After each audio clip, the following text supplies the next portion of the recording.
Halo Vikers, welcome to Sneak Flix. Dengan bangga kami mempersembahkan kepada kalian ulasan series berjudul Forever season pertama episode ke-7. Scene dibuka oleh seorang pria yang hendak memberikan penghargaan pahlawan kepada salah satu temannya atas jasa yang telah ia berikan kepada masyarakat. Pria itu bernama Tyler Forrester. Saat Tyler naik ke atas panggung, semua orang bertepuk tangan dan temannya meminta kepada Tyler untuk tak berubah sama sekali. Naas, pada keesokan paginya, tim kepolisian menemukan jasad dari Tyler yang tewas di kamarnya sendiri karena pukulan dari piagam yang ia dapatkan di malam harinya.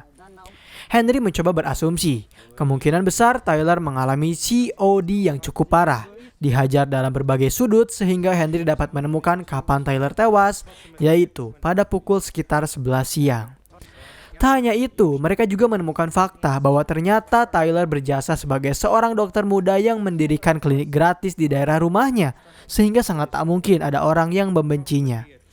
Pintu kamar Tyler pun terlihat seperti rusak, yang menandakan bahwa Tyler dibunuh bukan secara tidak sengaja, melainkan oleh orang yang mengenalinya, karena Tyler membiarkan pembunuh itu masuk begitu saja. Dengan segera, Henry dan Martinez membawa jasad Henry ke ruang forensik. Di sana Henry menemukan tato di dada Tyler yang berbentuk angka-angka Romawi. Tak lama kemudian, ayah dari Tyler yang bernama Lawrence datang untuk berbicara. Bahkan ayah Tyler saja tak tahu jika anaknya memiliki sepasang tato, dan yang lebih mengejutkannya lagi adalah ketika Lawrence mengaku hubungan antara dirinya dengan Tyler sudah tak membaik sejak dahulu. Semua dimulai ketika Tyler masuk ke dalam perguruan tinggi. Lalu kedua orang tuanya bercerai, dan saat itu Tyler memutuskan untuk tak menerima sepeser uang pun dari mereka.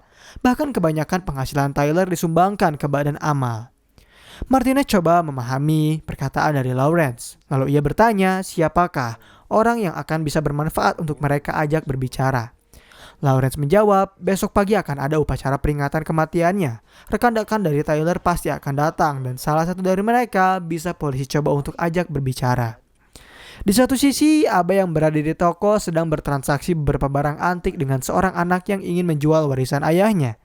Ia mengaku barang-barang tersebut didapatkan oleh ayahnya ketika ia bertugas di Vietnam, dan Abe setuju untuk membeli semua barang itu seharga $500. Tak lama kemudian Henry pun datang. Mereka mulai berbicara dan Henry bercerita tentang seorang ayah yang berduka di pagi hari ini. Perkataan Henry membuat Abe teringat akan janji dari Henry yang selalu mengajaknya untuk menonton pertandingan baseball.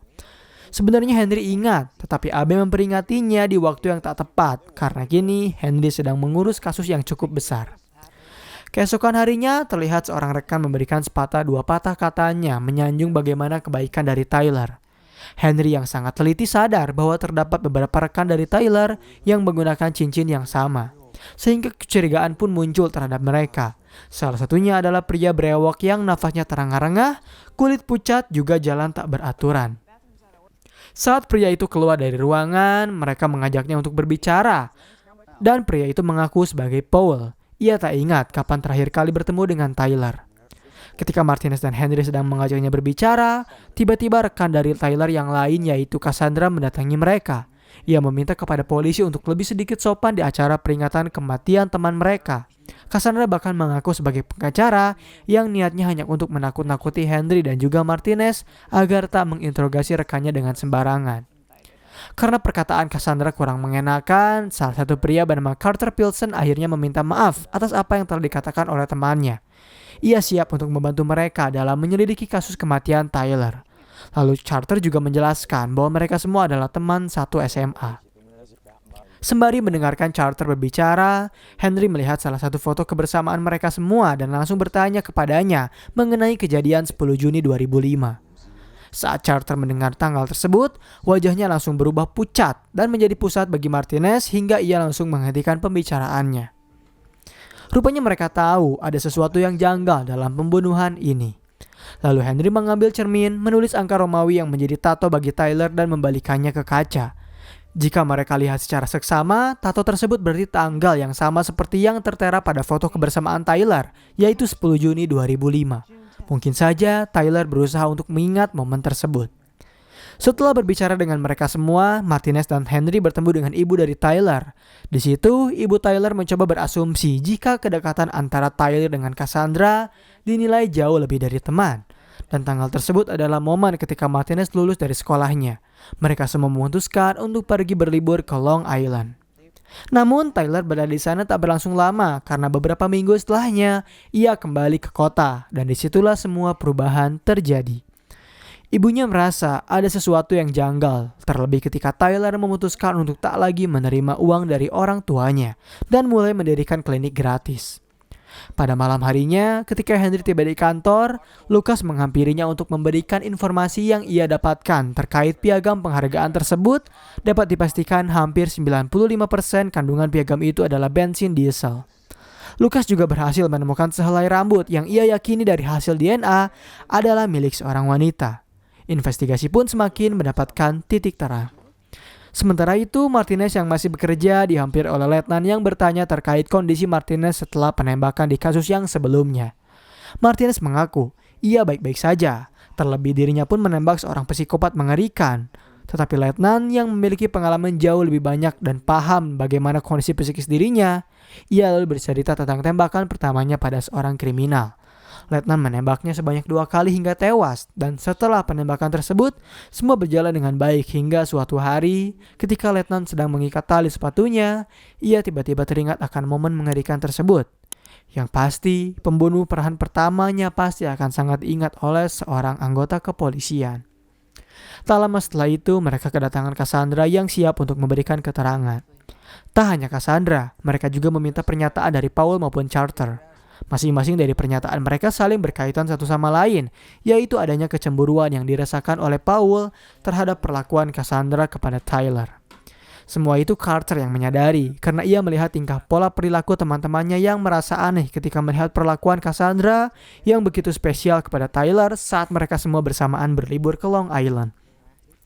Ketika sedang menginvestigasi ketiga pernyataan itu, salah seorang anggota polisi memberitahu mereka bahwa ia berhasil menghidupkan ponsel milik Tyler.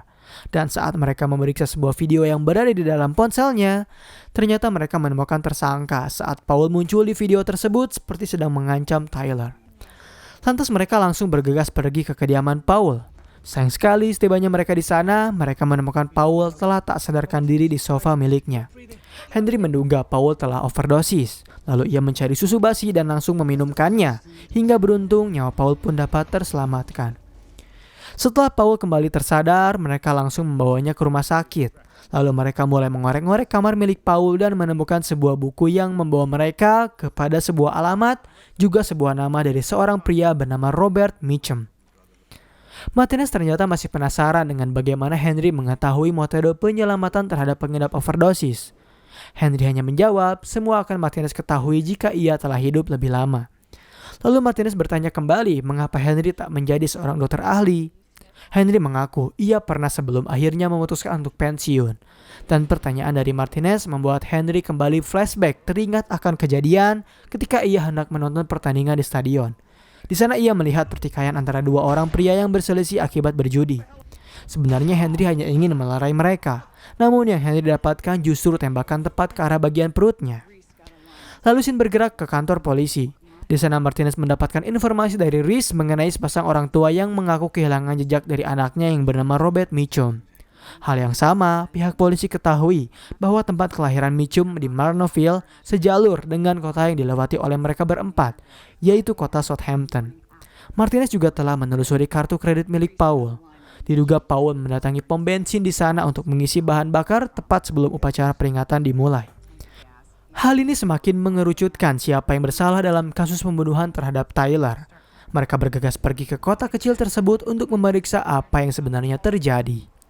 Setibanya di pom bensin, mereka langsung bertemu dengan pemiliknya yang mengizinkan Martinez dan juga Henry untuk memeriksa rekaman CCTV.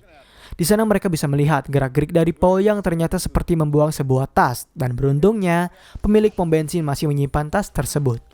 Ketika mereka memeriksanya, ternyata isi dari tas tersebut adalah sebuah skop yang pasti digunakan untuk mengubur jejak atas apa yang telah mereka lakukan. Karena barang bukti skop sangat mencurigakan, alhasil Martinez membawa beberapa anggota polisi untuk membantunya menggali di sekitar hutan Manorville. Henry meminta kepada mereka semua untuk menyelidiki varietas tanah yang terlihat cukup menyimpang, dan tak lama kemudian mereka berhasil menemukan hasil. Salah satu anggota polisi telah menggalinya cukup dalam, dan perlahan Henry mulai menyisir hingga ia menemukan tengkorak kepala beserta beberapa tulang yang cukup lengkap. Setelah berhasil menemukan tengkorak tersebut, Henry bercerita pada Abe tentang apa yang telah ia temukan pada hari itu, dan Henry tiba-tiba bertanya apakah Abe memiliki cerita rahasia. Abe tentu memilikinya, tetapi jika ia menceritakannya kepada Henry, maka cerita itu akan menjadi rahasia lagi. Meskipun begitu, pada akhirnya Abe bercerita bahwa saat ia membangun toko barang antiknya, ia sempat berbohong. Dirinya cukup kesulitan dengan dana yang ia miliki dengan terbatas. Terlebih saat itu Henry tiada. Ia bahkan sempat menjual beberapa barang palsu sebelum akhirnya bisa benar-benar menjual barang antik asli pada para pelanggannya. Setelah Abe pergi meninggalkan, Henry kembali teringat tentang kejadian di stadion. Setelah ia tertembak, Henry mencoba untuk bangkit kembali. Saat itu sebenarnya polisi telah mengerubungi stadion. Sayangnya, saat Henry hendak meminta bantuan, rupanya ia tewas terlebih dahulu dan kembali bangkit, sehingga polisi tidak dapat menemukan keberadaannya. Kembali ke ruang forensik, setelah polisi berhasil menemukan seluruh tulang yang mereka temukan, dapat dipastikan bahwa tulang itu adalah milik Robert Mitchum dengan sisa DNA yang tertinggal dari Paul, Cassandra, dan juga Charter. Henry menduga Robert ditabrak oleh sebuah mobil tepatnya dengan bumper depan. Hal itu dapat terlihat dari robekan tulang Robert yang sangat percis dengan mobil sedan yang digunakan oleh mereka berempat. Dan ia sangat yakin Tyler tak terlibat dalam semua ini. Justru ia berusaha untuk mengungkap pembunuhan tersebut hingga teman-temannya memutuskan untuk membungkam Tyler. Karena kasus semakin terang, Letnan meminta agar mereka semua kembali dipanggil. Keesokan harinya terlihat raut wajah dari Cassandra yang panik saat berpas-pasan dengan Paul dan juga Charter. Lalu Charter diminta untuk mengaku jika mereka memang membunuh Robert Mitchum. Karena takkan ada jalan keluar lain, hingga akhirnya Carter pun mau mengaku. Malam itu selepas mereka mabuk pulang dari pesta, mereka tak sengaja menabrak seorang pria. Masing-masing dari mereka tak ada yang menyalahkan Cassandra. Justru mereka menuduh Paul telah lalai dalam berkendara, dan Charter yang telah lalai dalam memperingati teman-temannya. Tak hanya itu, Cassandra hanya mengaku jika ia membunuh Robert Mitchum saja, tetapi ia bersumpah tak membunuh temannya sendiri. Pernyataan masing-masing dari mereka menumbuhkan kecurigaan baru, yaitu siapa yang telah membunuh Tyler. Lalu orang tua Robert Mitchum pun didatangkan. Henry mencoba menjelaskan secara jelas bahwa bagaimana kejadian itu berlangsung dan kini kedua orang tuanya tak perlu khawatir karena jasad dari Mitchum telah ditemukan. Ibunya menangis cukup keras karena sebenarnya ia telah memperingati Mitchum untuk tak melewati SPBU tersebut. Perkataan ibu Mitchum memacu Henry untuk berpikir. Ia memiliki tersangka baru yaitu pemilik SPBU di Manorville. Lantas Henry langsung memeriksa kembali berkas milik Tyler yang dinyatakan pernah memberi sumbangan ke badan amal atas nama Lincoln. Dan ternyata perusahaan tersebut beralamat di Manorville. Bergegas mereka langsung kembali menghampiri SPBU tersebut. Saat mereka bertanya terkait catatan bank miliknya, ternyata pria tersebut langsung mengeluarkan senjata dan menembak Henry, lalu kabur begitu saja. Martinez mencoba mengejarnya hingga ke tengah hutan. Terjadi sedikit perdebatan di antara mereka berdua yang dimana pria tersebut meminta Martinez untuk menurunkan senjatanya. Tetapi Martinez enggan. Lalu Henry datang mengganggu konsentrasi dari pria tersebut hingga Martinez bisa melumpuhkannya dengan baik. Setelah kasus selesai, Letnan memberi Martinez cuti untuk memulihkan dirinya karena ia kembali menembak seseorang.